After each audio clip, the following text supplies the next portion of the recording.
Gaz et le pétrole de la Sonatrach. Youssef Dehili. Pays exportateur de gaz naturel liquéfié et de pétrole, l'Algérie se doit de procéder à une flotte importante de navires, contrairement à certains pays exportateurs d'hydrocarbures, à l'exemple de la Libye ou encore du Kazakhstan qui n'ont toujours pas pu créer une compagnie maritime spécialisée. La Sonatrach a été la plus entreprenante dans ce domaine. Dès le début des années 80, la compagnie pétrolière nationale est devenue un leader mondial dans le transport des produits énergétiques et pétrochimiques. Et c'est la société Iproc, filiale à 100% de la Sonatrach, qui est chargée de cette mission.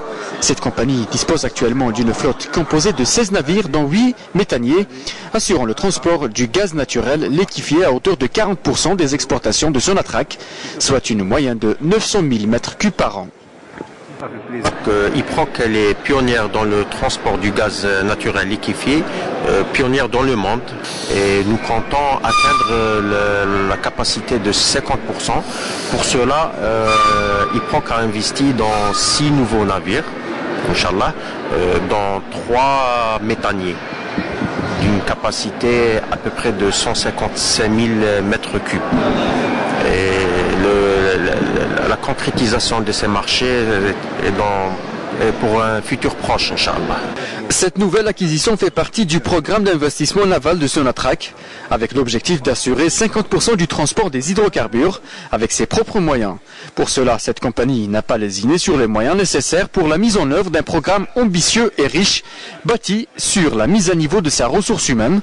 Iproc compte renforcer ses moyens humains par le recrutement de personnel navigant formé par les différents instituts nationaux. Et donc Iproc a tracé donc dans sa stratégie la formation de son personnel, que ce soit à terre ou à bord.